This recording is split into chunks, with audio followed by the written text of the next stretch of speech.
Hey everyone, ready to find out if less stuff could actually lead to more happiness? Sounds intriguing. Well, we're taking a deep dive into this podcast episode all about minimalism for a happier life, but Okay. this isn't just going to be about like tidying up your closet or anything. Yay. It's more about understanding the deeper connection between what we own Mm-hmm. and, how we feel. And Yeah, that makes sense. I mean, we've all felt that weight of too much stuff sometimes, right? Sometimes. And it's interesting because minimalism often gets, kind of mistaken for this idea of deprivation, Mm-hmm. but it's really more about intentionality. It's Yeah. about What is it? making conscious choices. So it's less about like blindly accumulating things Yeah, and more about curating a life that really reflects what matters to us. exactly. Kind of like, What? choosing to invest in like a really high quality experience rather Yeah. than settling for a bunch of cheap, fleeting thrills. Yes, and it turns out that this shift in mindset can have some pretty surprising effects on our overall well-being. Okay. I'm interested to hear more about this. For example, have you ever thought about the impact that clutter might have on your stress levels? I mean, I know my overflowing inbox sometimes makes me feel a little panicky, Yeah. but I never really connected it to actual, Yeah. stress. Well, there's some research from UCLA that suggests that clutter, especially in women, Interesting. can significantly increase cortisol. Cortisol. Yes, that's the stress hormone. Oh, okay. And they found that women who described their living spaces as cluttered had higher cortisol levels throughout the day. Wow. So it's not just a matter of like aesthetics then. It's Right. like an actual physiological response. Exactly. It's like our surroundings are constantly sending signals to our brains. Mm-hmm. And those signals can either create a sense of calm or a sense of chaos. Oh, that's a good point. And what about that feeling of just being overwhelmed by all the choices that come with having too much stuff? Like the what to wear, Yeah. where to put this, what to do first kind of overwhelm. Oh, that's decision fatigue.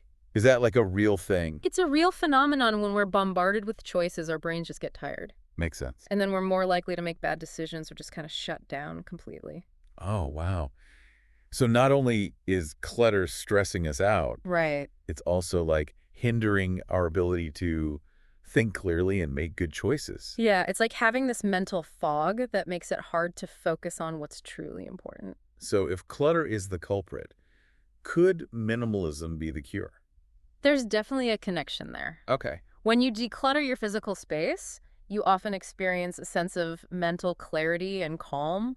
Ah. It's like clearing out the cobwebs in your mind as well as your home. Yeah, I can totally see that. Like walking into a clean, organized space just feels instantly relaxing, Yeah. while a cluttered room just makes me feel anxious.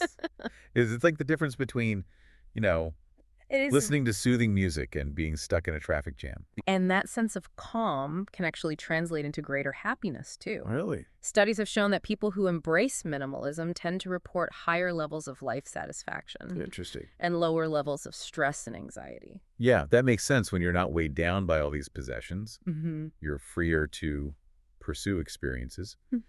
nurture relationships, and just enjoy the present moment. Absolutely. And speaking of experiences, the source material we're looking at really emphasizes how experiences tend to bring more lasting happiness than material possessions. It's funny how we often get so caught up in the excitement of buying something new, Right. but that feeling just fades so quickly. It does. But the memories of a special trip, Yeah. a really meaningful conversation with a loved one, Exactly. those things stay with us. There's actually a fascinating psychological reason for that. Oh, okay. I'm all ears.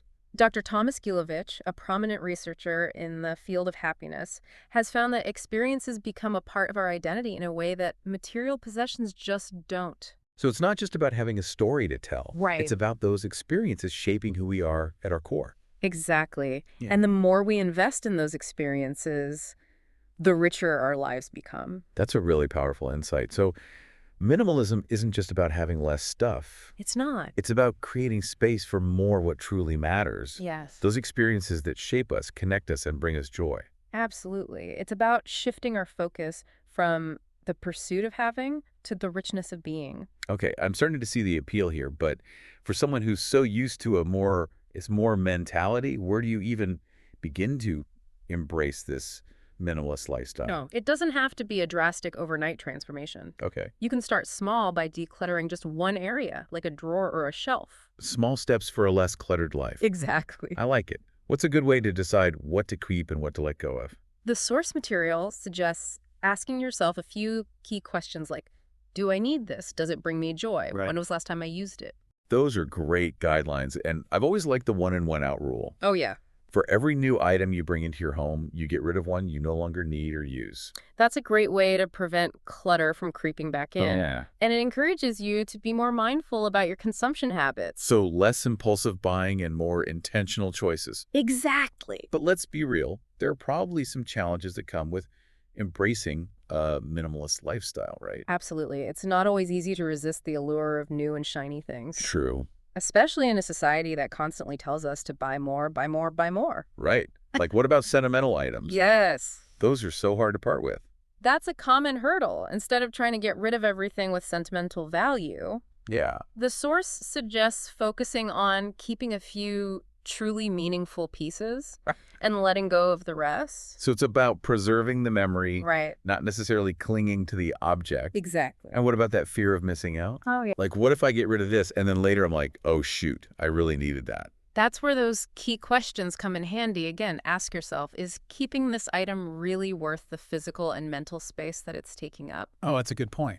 Or would I be better off letting go and creating space for something new, something that might bring me even more joy? It's about weighing the cost of holding on Yeah. versus the potential benefits of letting go. Exactly. And sometimes the freedom that comes from letting go is more valuable than anything you could possibly hold on to. I love that. So we've talked about the downsides of clutter, Mm-hmm. the science-backed benefits of minimalism, and even some practical steps to get started. Right. But what about those who've actually taken the plunge? Yeah. Are there real-life examples of how minimalism has transformed people's lives?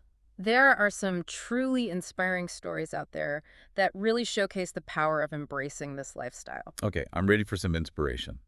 Let's hear about these minimalist transformations. All right, let's dive in. So the source highlights this family who decided to downsize their home pretty drastically. Okay. They were living in this big house, filled with all kinds of stuff they just didn't really use. It's amazing how easily we can accumulate stuff without even realizing it. It really is. Did they like go full-on tiny house? Not quite, but they significantly reduced their living space. Okay, I see. And what's so fascinating is what they did with the money they saved from downsizing and, selling off a lot of their possessions. I'm hoping they didn't just go on like a giant shopping spree to replace everything. No, not at all. Okay, good. They actually used the savings to travel the world together as a family. Oh, wow. They realized that experiences and memories were way more valuable than a house full of, things they hardly ever used. Trading clutter for adventure. Exactly. Now that's a swap I can get behind. Right. It's really inspiring that they prioritized family connection and exploration over material possessions. It really highlights how minimalism can help us align our actions with our values. That's a good point. Another story that really resonated with me was about this young professional who was struggling with debt, feeling really trapped by their financial situation. Ugh, yeah, that feeling of financial pressure is definitely something I think a lot of us can relate to. Absolutely. And this person decided to try this minimalist approach to their finances. Okay, how did they do that? Well, they started by really tracking their spending, Right. identifying areas where they could cut back Mhm. and focusing on needs versus wants. So less impulsive spending and more mindful budgeting. Exactly. That sounds like a really practical way to regain control. It was. And by adopting a more minimalist lifestyle, they were actually able to pay off their debt Wow, good for them. and even start a savings plan. That's incredible. It really shows that minimalism isn't just about, decluttering your home. It's not. It can declutter your finances too, It can. which can obviously reduce stress and open up so many new possibilities. It's about taking control of all your resources, Yeah. time, money, energy, Yeah. and directing them towards what truly matters. I like that a lot. The source also mentions this photographer who was feeling creatively blocked, Oh, yeah. like overwhelmed by their cluttered studio. That's a common one. Oh, tell me about it. Yeah. Sometimes it feels like my creativity just gets totally stifled when I'm surrounded by too much stuff. This photographer realized their physical environment was really hindering their creative process. Okay. So they decluttered their studio, got rid of anything that wasn't absolutely essential to their work. So out with the extra equipment props and clutter, All of it. and in with more mental space for that creative flow. Exactly. The photographer said they felt this renewed sense of inspiration and focus, and their creativity just blossomed in that simplified space. That's amazing. It's like clearing out the physical clutter also cleared out the mental clutter, Yeah. making room for new ideas to come through. It really underscores that minimalism is a very personal journey. Right. What works for one person might not work for another. It's not about following some rigid set of rules. No. It's about finding what brings you peace, clarity, and joy, right? Exactly. It's about what resonates with your values. Minimalism is more like a tool for designing a life that aligns with your own aspirations. I like that. Whether that's simplifying your wardrobe, decluttering your social media, or just being more selective about the commitments you make. It's about creating space for what you truly value. Speaking of challenges, I'm sure some people really struggle with letting go, especially when it comes to sentimental items. Yeah, that's a big one. The source addresses this pretty directly. Okay, good. They say instead of trying to just discard everything that has sentimental value, Right. try to focus on keeping just a few truly meaningful pieces that spark joy and let go of the rest. Right. It's about choosing which memories to really cherish and which objects to release. That makes sense, but what about that what-if feeling? No, I know what you mean. The fear of getting rid of something and then regretting it later. The fear of missing out. It's a common hurdle. When you're faced with that dilemma, it's helpful to ask yourself, Wow. is keeping this item really worth the physical and mental space that it's taking up? Yeah. Does it truly enrich my life, or is it just adding to the clutter? It's about being honest with yourself about the true costs of holding on Yeah. versus the potential benefits of letting go. And remember, letting go can be incredibly liberating. That's a good reminder. It allows you to make space for new experiences, new relationships, and new possibilities. Yeah. So it's not just about decluttering your physical space. No. It's about decluttering your life, your mind, your heart, your calendar. All of it. But what about the external pressures you know? Yeah. What if your friends and family don't really get this whole minimalism thing? It's true that social pressure can be a challenge. You can. But it's important to remember that you're not doing this for anyone else. Yeah. You're doing this for you, for your own well-being. It's about staying true to yourself and your values, Exactly. regardless of what other people might. It's your life, your journey. Choose what brings you joy and let go of what doesn't. I like that. So we've seen how minimalism can really transform lives in some pretty profound ways. We have. But does this philosophy actually lead to lasting happiness? That's a great question. Or is it just a fleeting feeling of relief, Yeah. after you have a good decluttering session? Yeah. Does embracing a minimalist lifestyle have a long-term impact on happiness and well-being? It's definitely not just a quick fix or like a temporary decluttering spree. It's about creating a whole lifestyle, that really prioritizes what truly matters. Yeah. And yes, it can absolutely lead to lasting positive changes. So it's not just about feeling lighter after you clean out your closet. Yeah. It's more about cultivating that sense of lightness Yeah. in all areas of your life. Exactly. And the source material talks about a range of long-term benefits, like having more energy for the things you're passionate about. Oh, yeah, I can see that when you're not so bogged down by all the stuff, Yeah. both physical and mental, you have so much more space to focus on what you love. And when you're more intentional about your spending, you often experience greater financial freedom, too. You're not stuck in that cycle of constantly buying things you don't really need. It makes sense. You're not just decluttering your home, you're decluttering your finances too, Exactly. which can reduce stress and open up new possibilities. It's about aligning your actions with your values and freeing yourself from the weight of unnecessary possessions and financial burdens. I like that. And the source also mentioned something really interesting, like a deeper appreciation for life's simple pleasures as a key benefit of minimalism. Oh, yeah. I love that it's like when you have less, you appreciate what you do have even more. Exactly. It's about shifting your focus from the material to the experiential. Mhm. Instead of trying to, seek happiness by acquiring things, you actually find joy in the present moment. So minimalism kind of helps us savor those everyday moments. Yes. A quiet cup of coffee, a walk in nature, Yeah. a meaningful conversation. Precisely, it's about cultivating a sense of presence and gratitude for the simple things that we often overlook, Yeah. in our busy consumer-driven lives.